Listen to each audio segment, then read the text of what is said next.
We are live with the Short Term Rental Pros podcast. I am joined by a guest that I have had the pleasure of having on, I think, twice at this point, and he is deserving of the continuous appearances.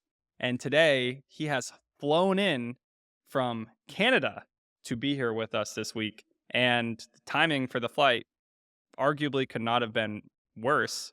But yeah, man, how'd you, fill me in. What was Yeah, your travel like hands down today? the worst day to travel probably ever on record for anyone across the country.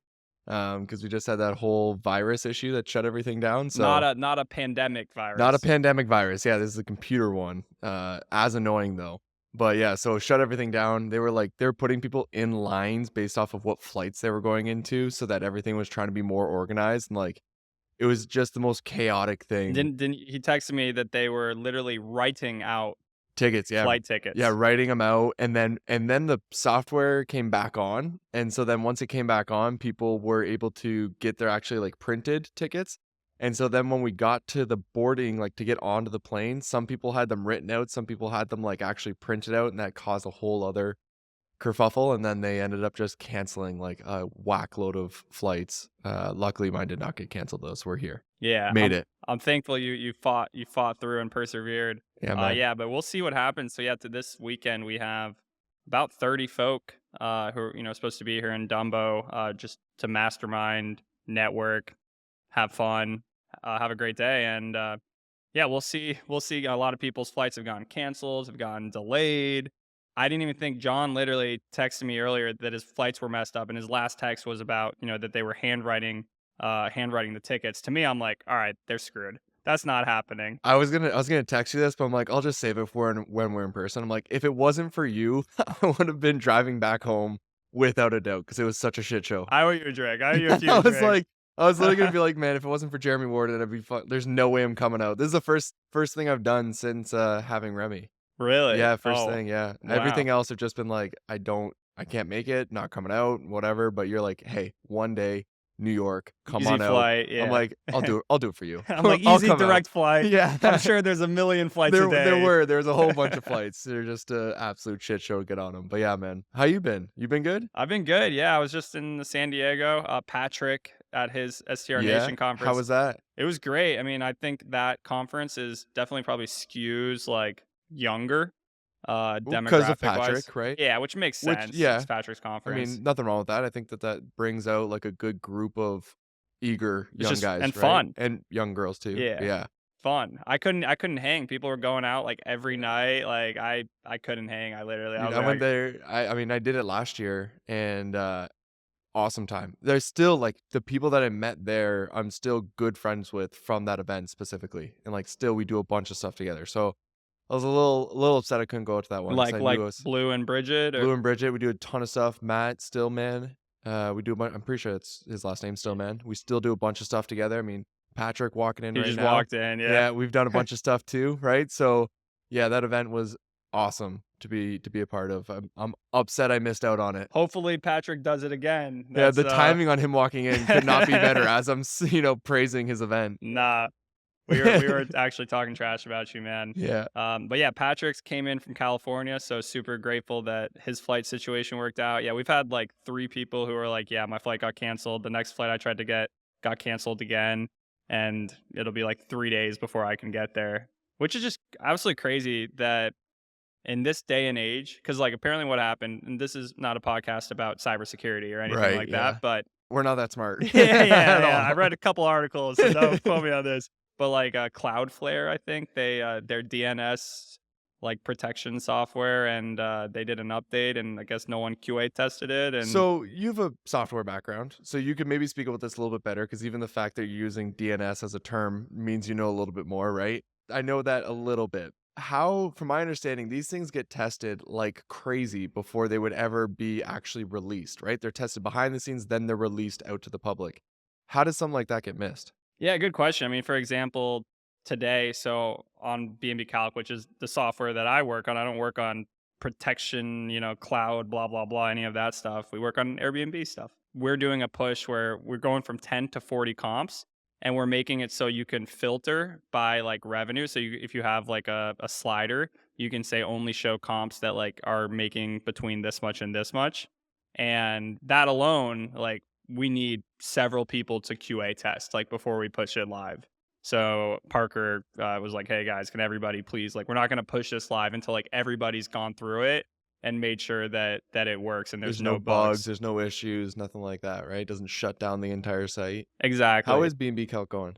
It's good. I mean, we're just like really focused on provide like very specific use cases that are helpful for people trying to grow their portfolio. And we just built out a one of our big like customer demographics is property managers, and we built a widget. So if you're a property manager, you can embed B&B Calc in your website and use it as a lead gen tool. Nice, okay. So And what is it doing on their site?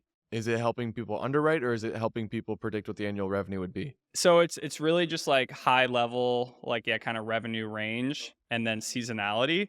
But if you're a property manager, you then get that person's phone number, their email, their name, the property that they're looking at, and you have a report automatically generated for that property. So then if I'm a property manager, I can just go and I can say, "Oh wow, look at this property. It looks like it's going to make this much." So let's say you're a property manager who gets 100 hits a month, 1,000 hits a month on your website. You get 20 people filling out this form. Before you'd have to like create a report for it. You'd have to then send that email that person a report. You'd have to call I them. mean, that's what I pretty well what I do for a living, or part of it is like that reporting and determining the annual revenue. And I know it's an absolute bitch to do, and it takes a very long time. So I can only imagine what that'll help your property managers do. Now, if from my understanding, AirDNA had something like that already. So are you good? And but it costs a lot of money to get their version of it. I'm not really privy on exactly what that is or what I mean, yeah, I've seen like the just like put in you get like a revenue estimate and it's on the website. You can, yeah, but and apparently you could get it onto your site if you wanted to, but every single time someone used it, it actually cost quite a bit. So it was a very expensive lead magnet. I mean, Okay, I've all right, never inquired for that, so gotcha, I don't know anything about it. gotcha. But it was just something that was asked from our users, our property manager users. Hey, can we embed this on our site? We're not going to obviously embed the whole thing, but we'll give like the slightest like little snippet and allow you to use that as essentially a lead generation Yep, which device. is great. I mean, I think one thing that I keep learning from you is the process of building out B&B Calc. How you started with a being able to provide value in a very straightforward way. And then you added to it and you added to it and you added to it and you have continued to do this for however long B&B Calc has been going, and now hearing again every time I talk to you, I feel like you have a new update that's coming out. So I think that's interesting on my end because I'm also curious in the software game and what that looks like. And I actually have two things I want to run by you. So I actually want your advice if you're open to giving it Live on on the pod live on the or pod. live on Yeah. the pod? All This is right. like the first time talking about it, and we Yeah, might and as well you just talk got about it right here. we've had John on twice, but first we should, we're a few minutes in here. We should probably say who John Bianchi is and I why, guess, yeah. he's deserving of asking me questions on this podcast. But yeah, John, give us a little bit of your background All right. for those who may have not listened to the other episodes. If you haven't listened to those, get it. You should check Yeah, those out those ones are after. more like focused on advice and whatnot. But so John Bianchi, go by the Airbnb data guy. I have helped identify at this point over 180 properties and help allocate over $70 million. I think it's actually over 80 million at this point. And every single one of those properties that is up and running as an Airbnb is cash flow positive. And so we have a 100% success rate with identifying profitable properties. And we did all that within the last 2 years when everyone was complaining about high interest rates and overpriced properties. So I've got a that's my background. I love Airbnb data. I'm obsessed with it without a doubt. And I love building businesses around it. And I always make sure that the businesses that build around Airbnb data are focused on around ensuring that nobody buys an unprofitable property again. So if you look at a lot of what I've done, it is always tailored around that. So my strategy to build out that and ensure that nobody buys an unprofitable property is by giving away free content. So I've got 6 free Airbnb data courses teaching every single last little step of how I have found all of those properties, right? So that's my quick resume. Yeah, and John and I have been probably, I mean, friends from about when you started doing this. And I credit a lot of, my success in getting the right properties from learning, from him and what he's doing and what he's seeing. So I've said this so many times, so I'm going to say it one more time because you brought it up That's why again. I have John on right here. The reason we're friends is because I studied a whole bunch of different portfolios and I came across Jeremy's portfolio and I genuinely looked at it and was like, I don't know who this guy is, but this portfolio is one of the nicest ones that I have seen. And then to learn that like you're a guy in your 20s who's put together this amazing portfolio, which is at a level higher than almost everybody else out there, I was like, I had so much respect for you at that point. I was like, I'll be friends with this guy. I want to be friends with this guy. I And like how so that's John. It's not like yeah, they're that's my funny. way to make friends. That's They're my nice. if He's the like, properties are not nice, you gotta step up your game a little bit, and then we could be friends. all right, well, I need to keep stepping up the game Yeah. so we can remain friends. But I John mean, you're also crushing it, man. You're crushing it. just had his first newborn too. Yeah, yeah, man. Yep, 4 months old, Remy, I will I've said this to you already, but having a child is the greatest thing in the entire world. Nothing even comes close to it. Everything I've else ever done in my life means jack shit in comparison to that. I am, and it wasn't until I had Remy that I actually realized this, and it's really hard to explain if you don't have a kid. And so that's why I'm always gonna pressure everybody else that I know for the rest of my life into having a He's kid. pressured me a little I've bit. already started pressuring you a little bit when Kate was around as well. Hey, I'm But, I'm down. I'll keep pushing as far as I can. I'm telling you, man, it's the best thing, and I hope to God that, you get that chance one day to have the kid, so you'll know what I mean, and then we can have those conversations. That'll be the follow-up pod will be when you're a dad. We're just talking about Yeah, kids at that yeah. point. Episode 10 between us will be when you finally have a kid. Each one's just less and less Yeah, about Airbnb. yeah. What do we talk about today? I don't know, the weather or something? Yeah, But cool, yeah, man. questions. What Alright, que so I wanna run this by you. You know that, the profit map software that I've been trying to build for a while, right? It's had some ups and downs between that, and, within the past little bit, we have had, something that's come up that's allowed us to pursue it a little bit further than we were expecting, right? And right now, sorry, as of little more context so you can have all the information, right? As of 5 months ago, I no longer have an exclusivity contract with TechVestor. And so I can help out absolutely anybody to be able to find a property. And it's a service business, right? Where I actually go out and, somebody comes to me with a $200,000 budget and they say, hey, where should I put this? And I help them determine which property makes most sense specifically for them, right? And that service is needed from what I've seen. Like there's a ton of people who are needing it. And and there's a good bit of people who are kind of offering it. true. And Yeah, and I'm also very good at it. And yeah, no, so John is right, like good, yeah. it's right up my alley and it doesn't have to deal with software either. And so it's a business that I also love it too because if I help one of these people, they're likely going to need help again on the next property, right? And then I'm also ensuring that they're not buying a bad property, which makes me feel really good. And it's a business that if you build it up for a 10-year period, you have such a huge client base of people that you're working with and reputation and everything. And it's just a good business model over a very long period of time, right? But this software I just can't stop thinking about. And so I don't want to pull myself away from what I'm currently doing because I have such a mountain to climb with this service, but I can see an opportunity here with this software. And so there's two things that we're looking at actively doing, which one is that we're likely going to be building out, well, we are in this moment building out a AI demographic tool.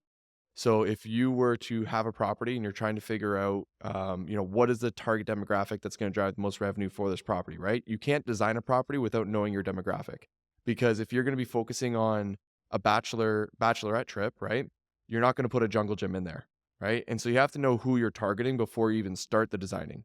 And so understanding who is the absolute best demographic to focus on is crucial. The customer avatar. The customer avatar. If you market to everybody, you market to nobody, right? A lot of the people losing in the Airbnb game are just not hitting the right demographic. They market to absolutely everybody, and it might as well be a hotel at that point, right?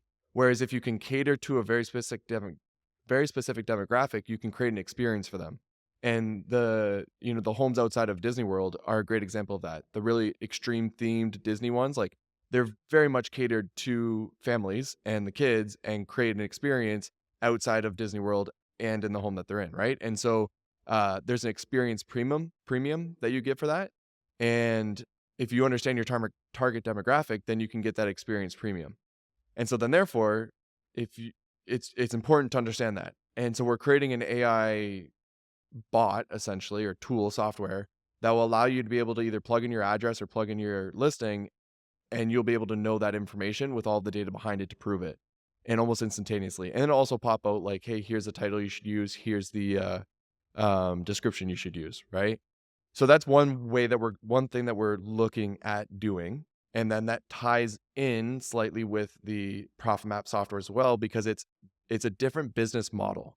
And so I guess, hold on, I'm explaining a lot. I'm giving you a lot of context, right? I'm listening.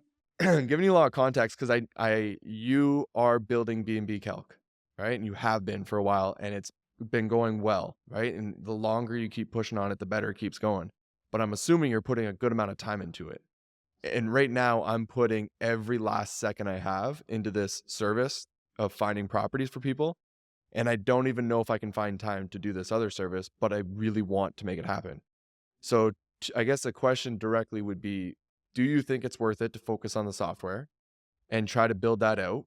And two, if I did, do you have advice on how I could maybe do both in the same at the same time? Yeah, I mean, I would say my general advice to people and to be successful is you create a repeatable framework for doing something, obviously something that can make money and just cranking. And it seems like you have that, is what it sounds like. And I know it's a good service. So you have a good service. It does provide a lot of value. It is a repeatable framework. And then the more you repeat it, the more, repeat customers then come from it. So I would say you have a very good thing going there. It doesn't say Well, we're so early on. That's the part. I agree with you that we've got our systems in place, right? We've got our systems in place. We have our people in place. Like we're kind of you're building it building the up. machine. We're building the machine, and I feel like the machine is not built yet. And I'm concerned about turning away and looking at another machine that I have to build while this one's not built. I would say get that machine where it can be to a degree on autopilot. And then once you can kind of let that thing just kind of it's moving, it's a cruise liner that's moving. Cause a lot of businesses at the beginning are kind of like speedboats. Like do I go this way? Do I turn? I go this way. It's very haphazard. Where once you get them going and you build in people, you bring in people. That's what you need. Event to build a machine, you need to bring in people. I'm looking at Mikey right here. My fiance. She always says, "Oh, we need to build like a machine." It's terminology It's exactly what her I think about. brothers Yeah. yeah, her brothers use that terminology a lot, so Yeah. she started saying it too. But it's like, all right, we needed to bring in Mikey so that we could, she's out doing something and filming something, and it's still things are still happening. Mikey brought in Omar. Omar is a guy based in Texas who's a video editor. So if Mikey can focus on the more kind of creative things, where Omar is just pumping out like their core videos, which is like her running interviews. So that's an example. So I would say first, yeah, build the machine. And then once you build the machine, for me, that was like my properties. I had to bring in like virtual assistants. Before I did B&B Calc, I brought in virtual assistants. I had it so they could do 90%, 95% of everything. Once I felt like I was in a good place there, then we built out B&B Calc. B&B Calc, early on, it was me and Parker. It was me and one other guy. And kind of like, all right, well, we don't know what to do. I'm doing some marketing on TikTok, but is this like, long term going to be the only, sustainable? All right, we need to figure out other growth avenues. All right, we brought in a growth guy. All right, we brought in a growth guy. We're Okay, so growing. I'm gonna jump in right there because that's actually where we're at. So we have like the parts of the machine that we have built out so far is like we have our head of data, have our head of sales, to be able to talk to the clients. We have our head of acquisitions to ensure that the properties are going to be good properties. Then we have the people behind the scenes that are actually handling the operations, customer service. Like we have these people where we can help a good amount of people on a monthly basis, right? The part that we're still building is the leads and like getting more people to know that we exist and that we can help them, right? And that's all on me right now.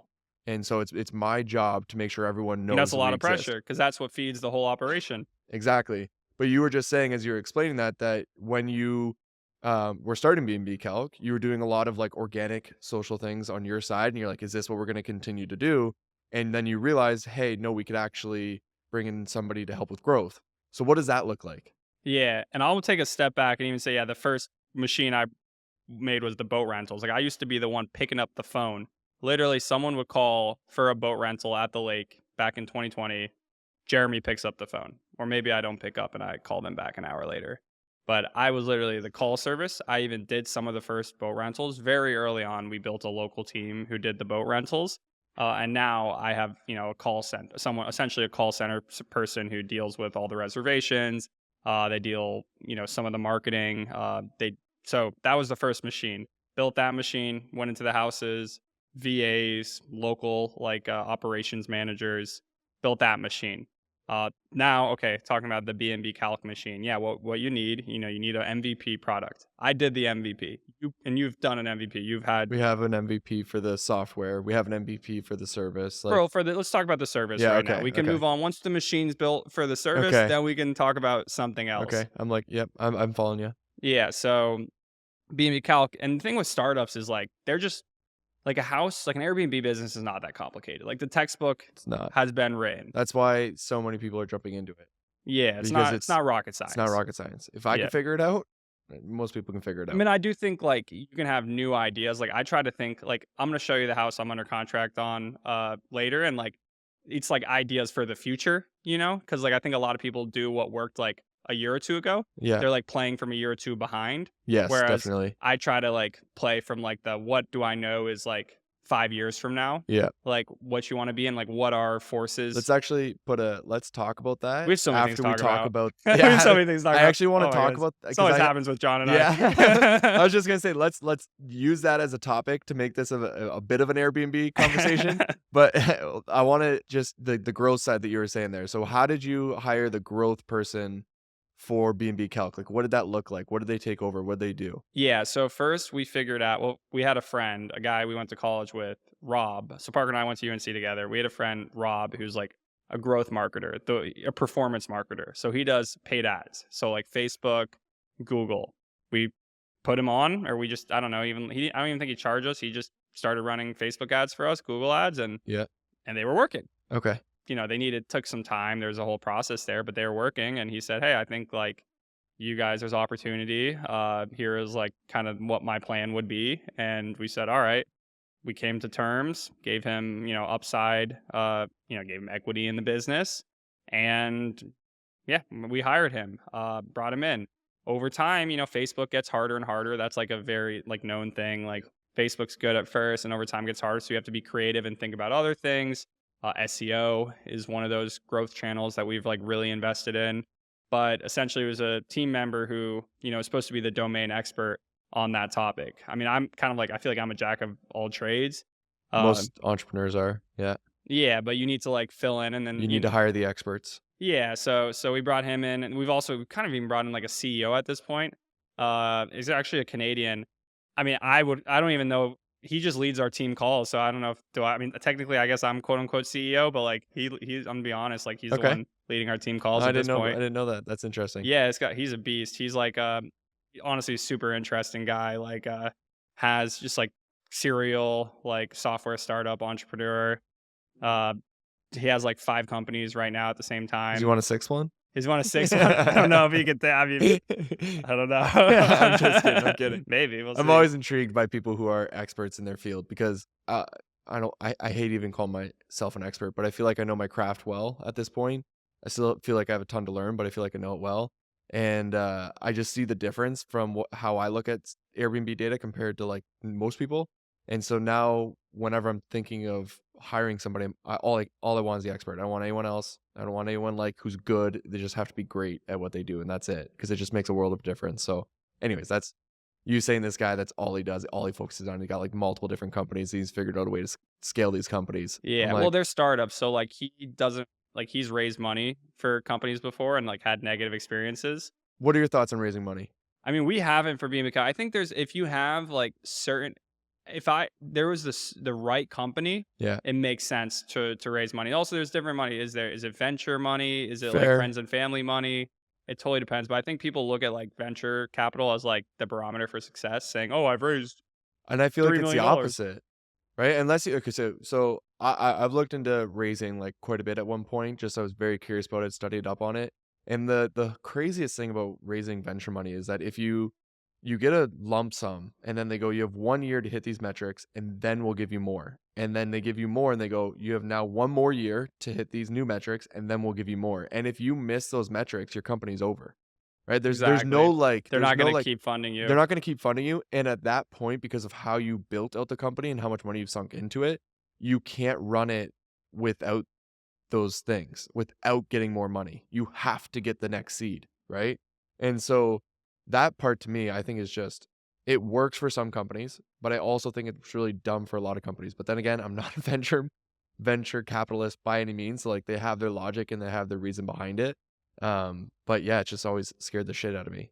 Yeah, I think at some point in my life, I will wanna go after, like, moonshot ventures, but the last 4 years, because 'cause I've frankly kind of worked at a couple of those, Yeah, I was gonna say you startups. have that background, right? Yeah, and, like, so in 2020, when COVID hit, I we were a company I worked for a New York-based private equity startup that needed money, like, at that time, it literally needed venture capital, and pretty much I was put on the chopping block, and I was like, "F this, like, I never wanna feel like this again," I'm gonna build a cash flowing business where I don't need anybody else, like, it's me. It's exactly how I feel about it too. If your business doesn't make money, like what are you doing? Yeah. Granted, but then you start cash flowing and you start Yeah, building business, you start building real estate, and you're like, "Oh, this is great, but, let's take a couple moonshots right. while we're at it," you Right. know? Yeah. There's yeah, that's fair. I mean, if you have the If base, you have the machines. you have the machines built out, right? And those machines are working for you, then why wouldn't you, I guess?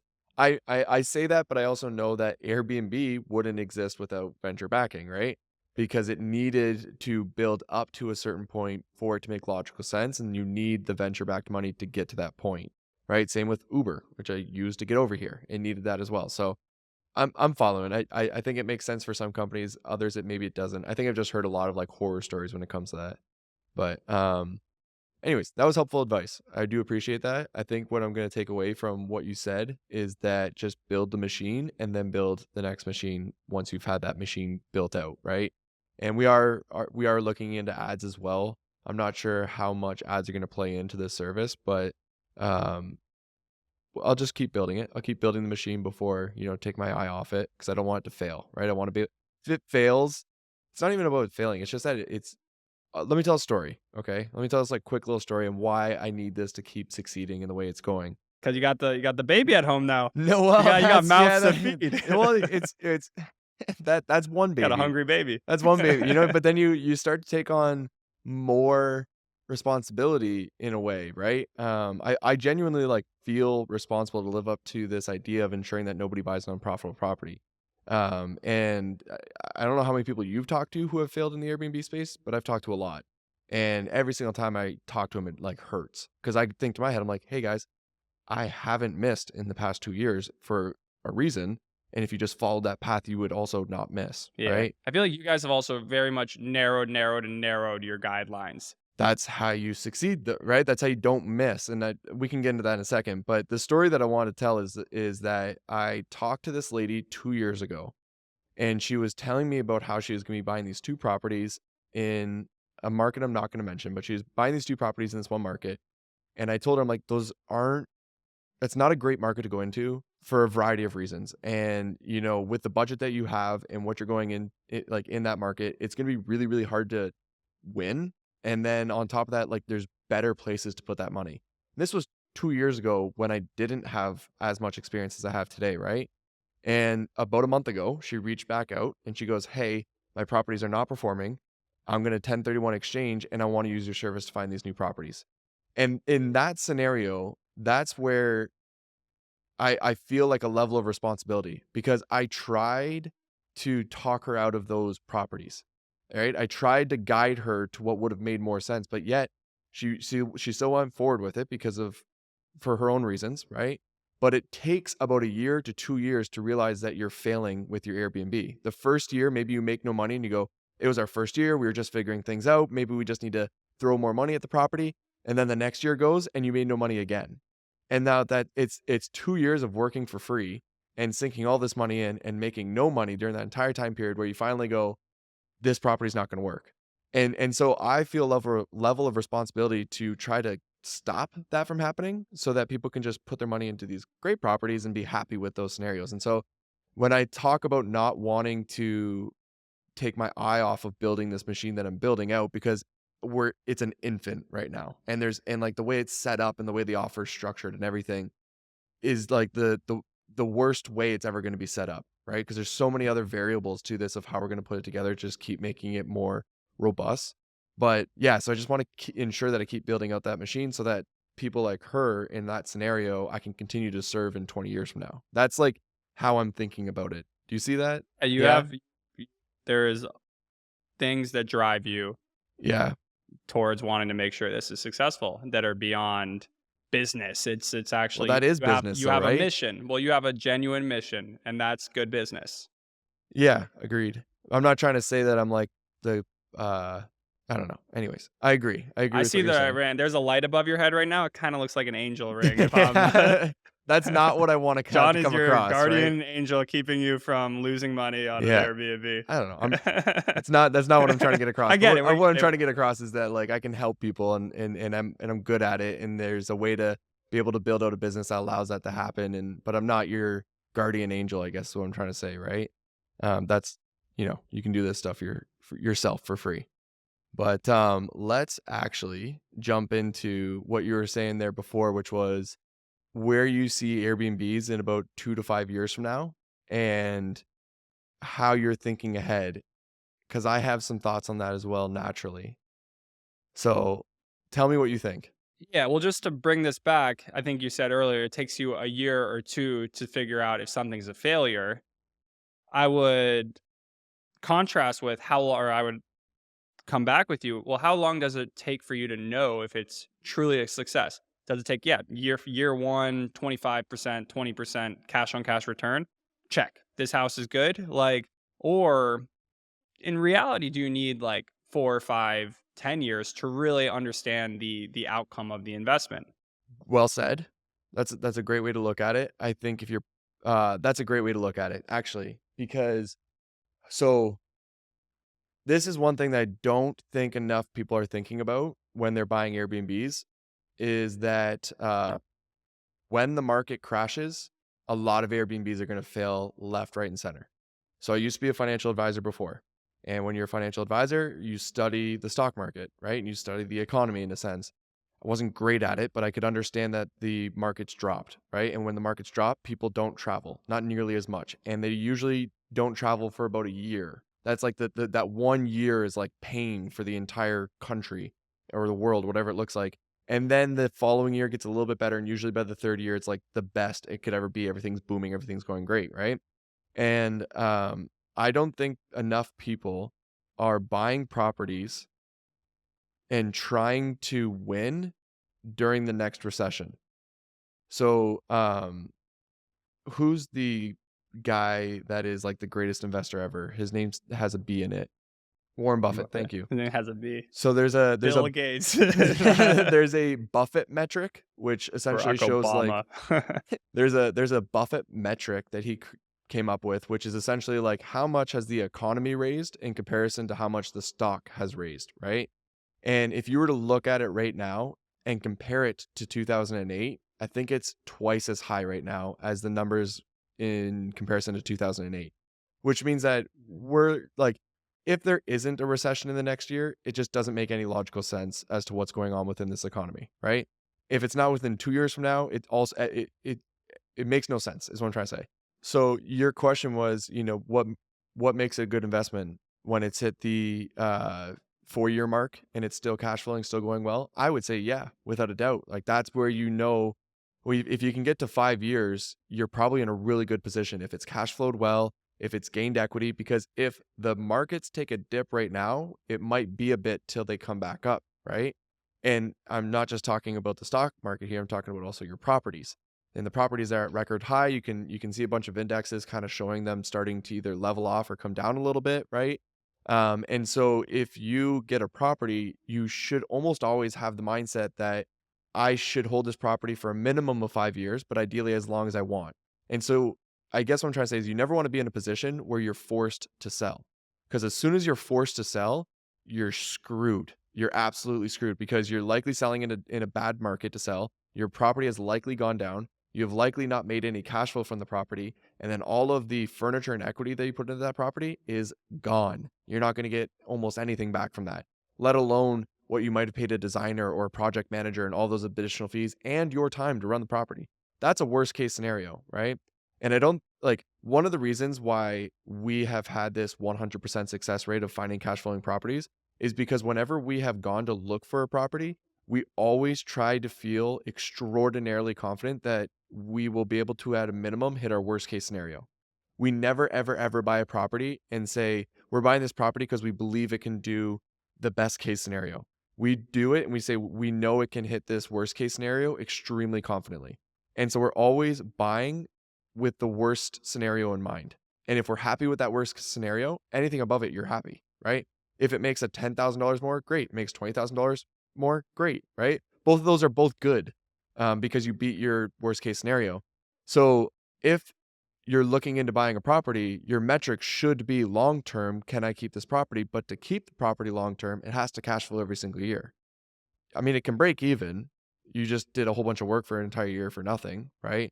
But it should cash flow every year for you. So Yeah. if So it that's cash that. flows in year one and cash flows in year two, hopefully you can kind of keep that going. Yeah. So that right there is saying you're optimizing for cash flow, and continuous Exactly. cash flow over Yes. an extended period of time equals success.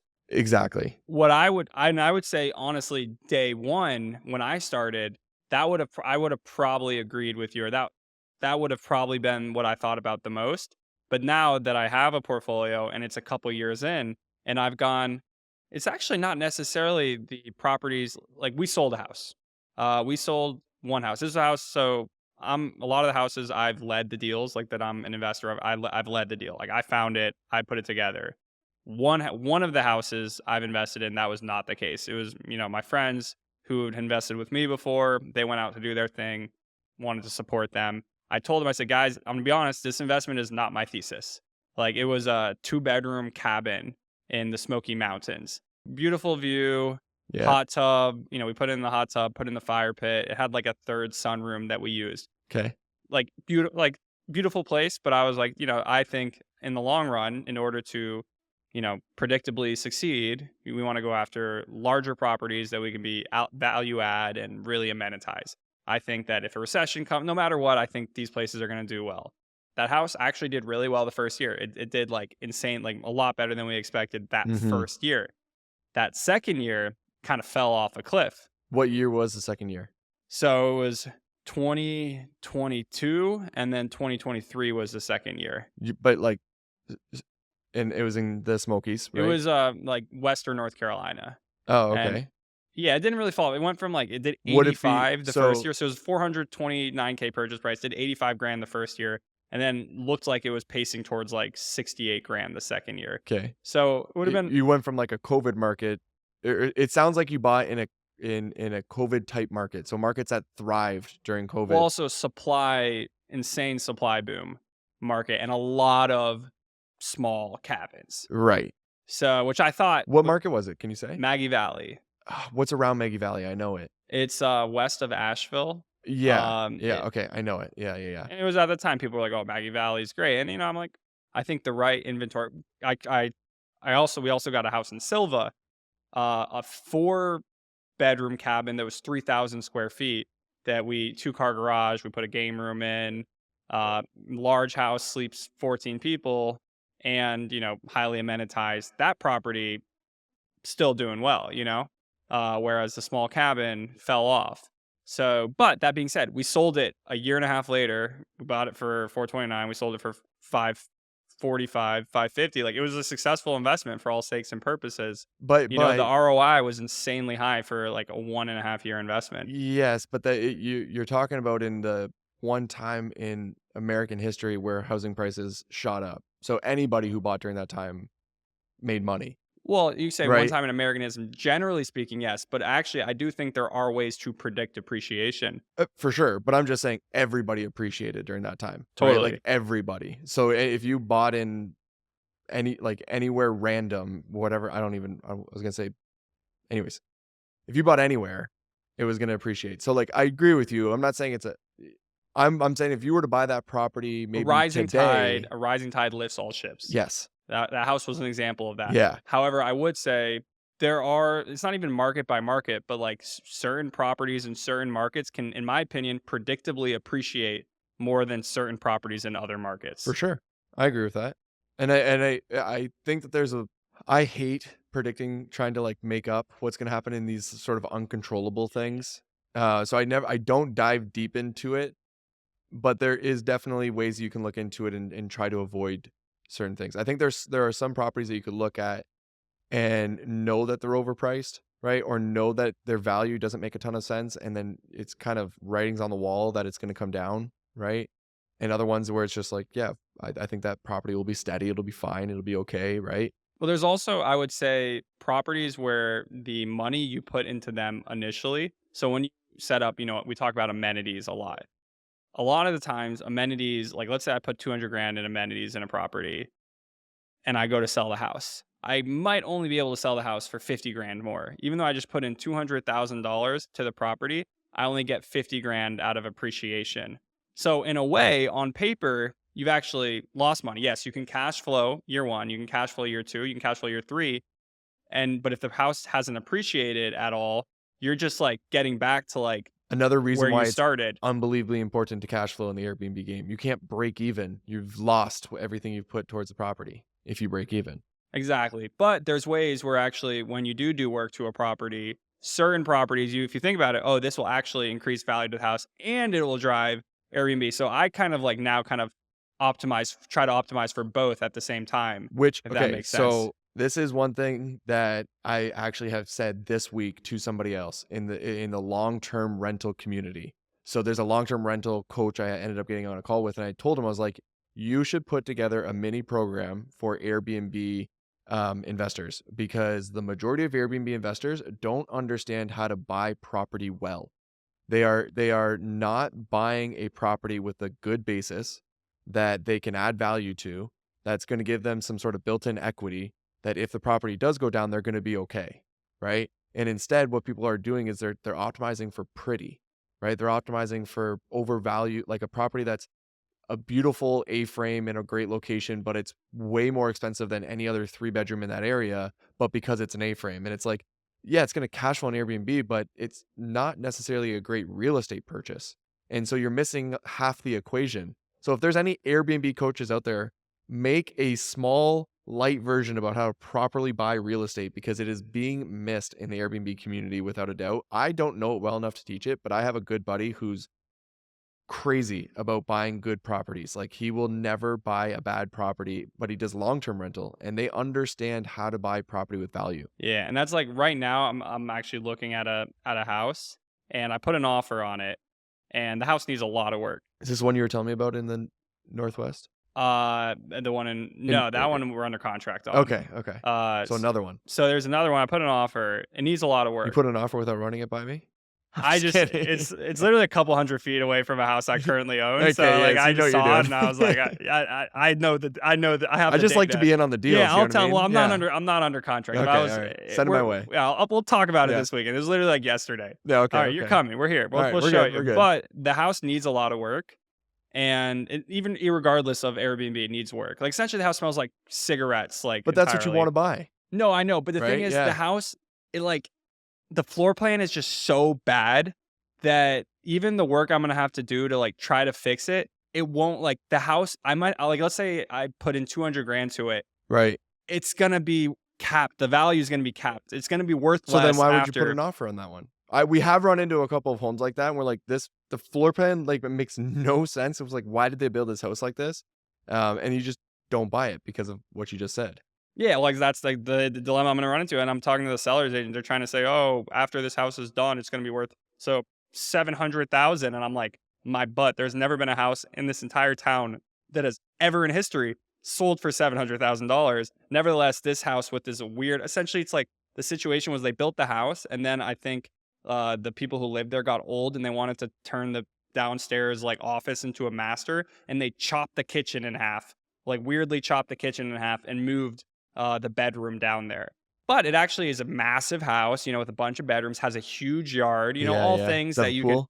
He has a pool. Of course it Granted, does. it's a 40-year-old pool, so Oh, and it's not currently completely empty. Oh, So you can't get a DSCR loan with an empty pool?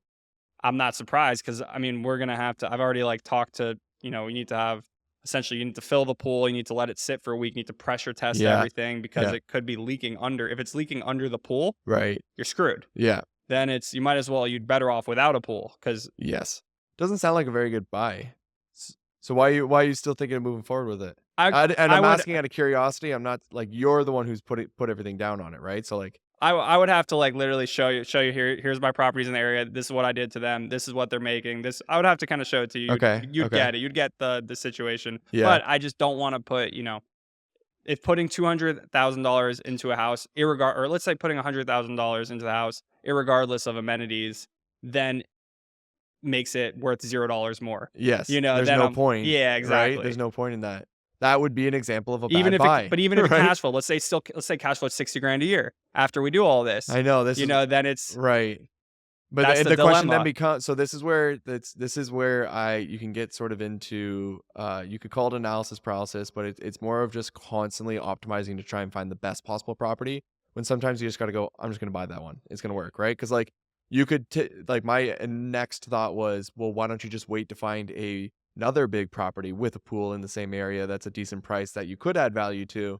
And, the reality is that maybe it just doesn't exist, Well, supply right? is just so limited Exactly, right? So, like, that there you go. So, it just doesn't exist. Like, this is the opportunity that you have. You can make a good amount of cash flow off it, and you're just gonna have to hope that appreciation works out in that town over hope that time. a rising tide lifts all Yeah, boats. That's yeah. really that lower interest rates lead to increased prices. But yeah, I think we can agree that there are multiple variables in this game, but ultimately, yeah, people who have analysis paralysis and don't do anything, they lose. Well, you know what? And Taylor Jones, Of right? course, yeah, he's potted here too, not with You're this right, he set. has. Yeah, yeah, Yeah, yeah, yeah. that's right. So Taylor Jones, he's like the yin to my yang is what I always say, because at TechFest it was him and I were the acquisitions guys, right? But it was my job to study the data and essentially like tell Taylor what to hunt. And then Taylor just understands the buying process and when properties are overvalued, and how to make them work and all these different things extremely well. Like he sees it the same way I see the data. And so it's this perfect combination because he also is the trigger guy.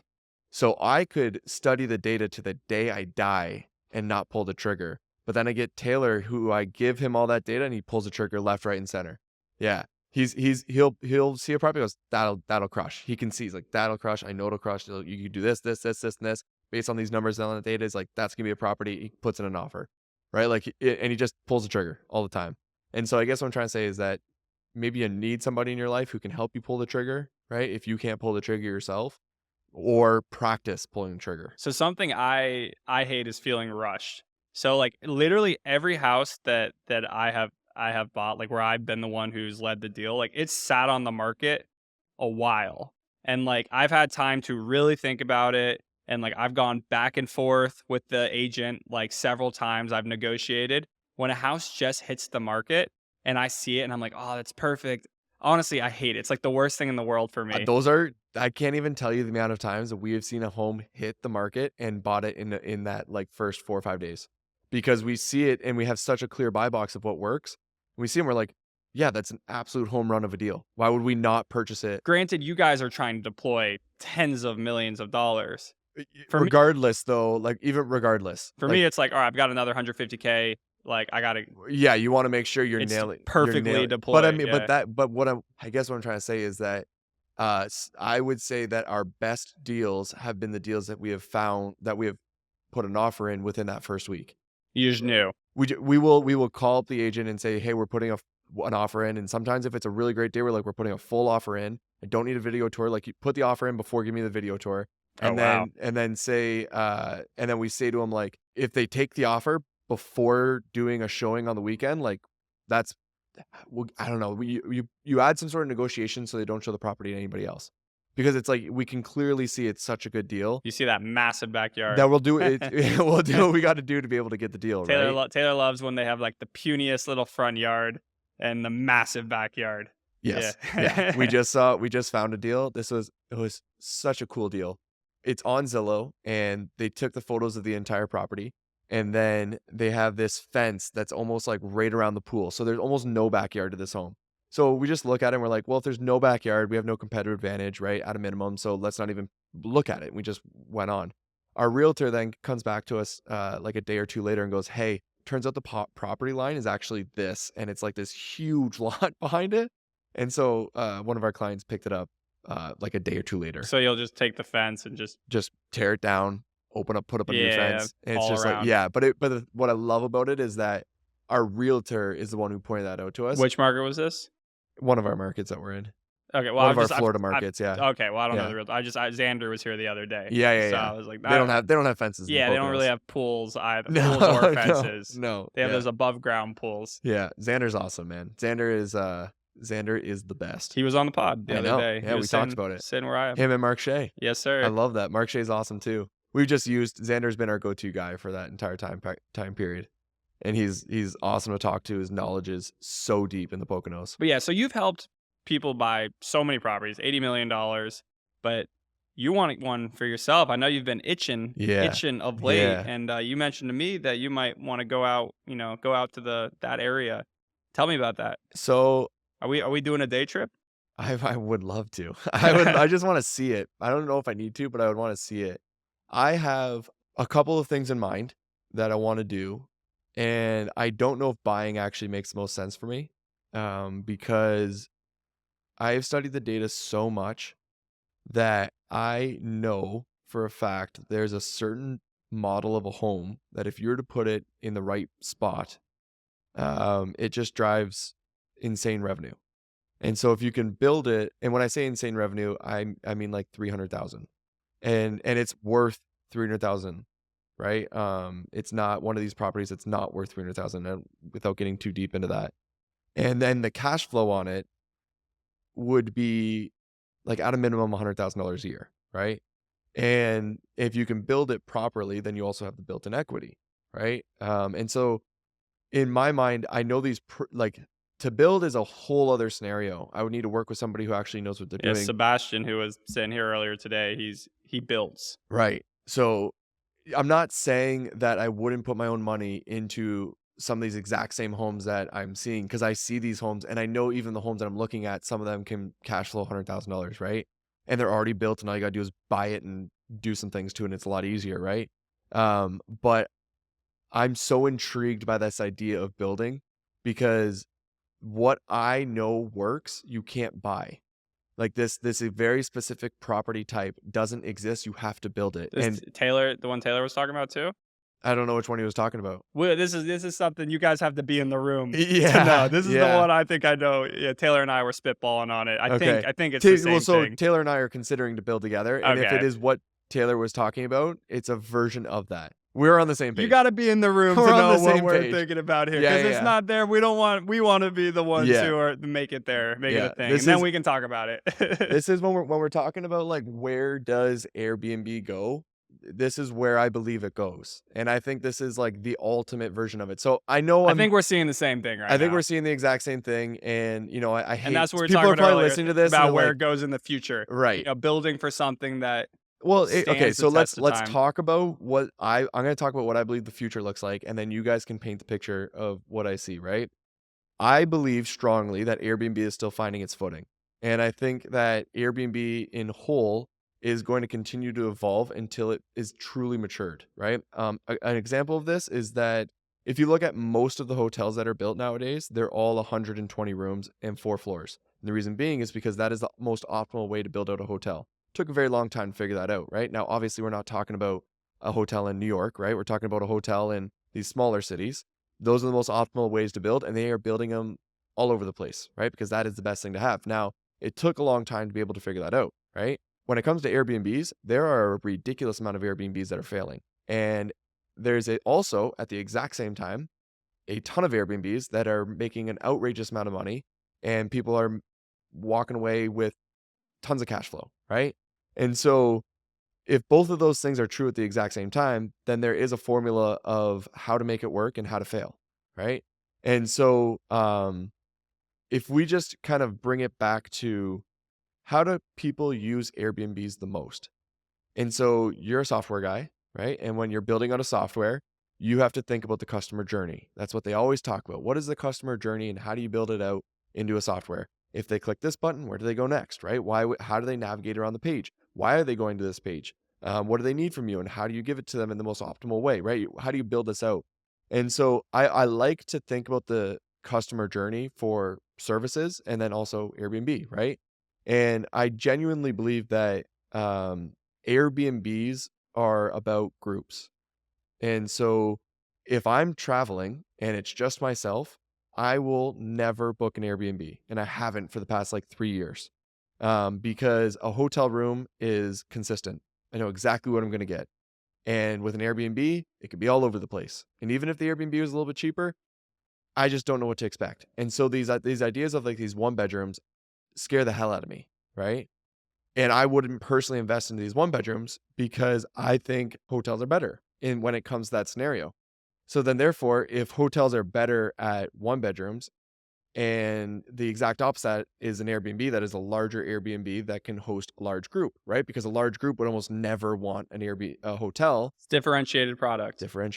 product, right? So there's a certain way that people use Airbnbs and there's a certain ideal customer that you want to be able to hit that is never going anywhere, right? Hotels are never going to be able to dominate large groups when it comes to travel. Airbnbs are always going to dominate in that category.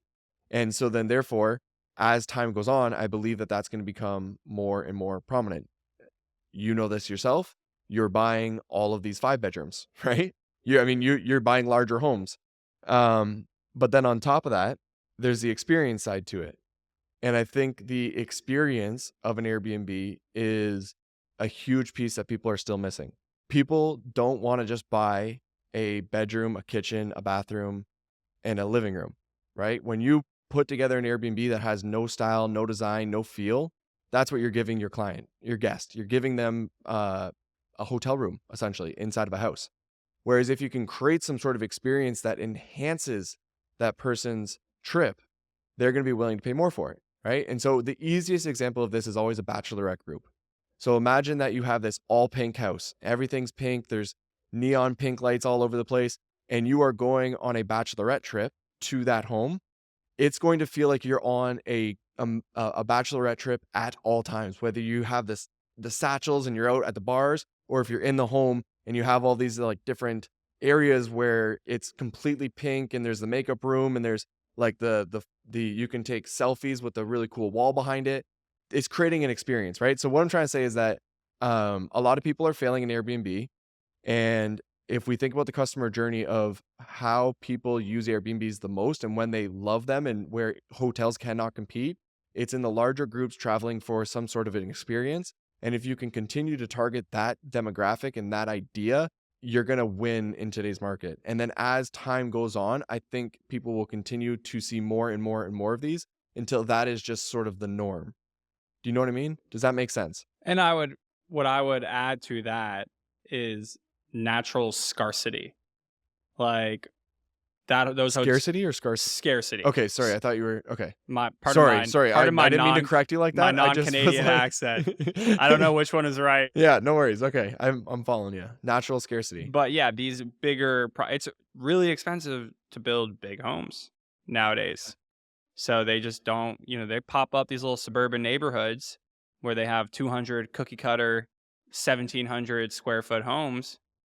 But are they building those like what I'm calling mega properties anymore? The answer is no, they're not building. A lot of them are from like early 2000s. Right. So then you're talking about scarcity within the type of home that you have, not necessarily a small market. Well, I'm just saying, you said the future of Airbnb, differentiated product, large group travel, doesn't stay at hotels. They're going to stay at Airbnbs. So that group, like that demographic is going to only increase. Is going to, let's say that group travels 10% more a year.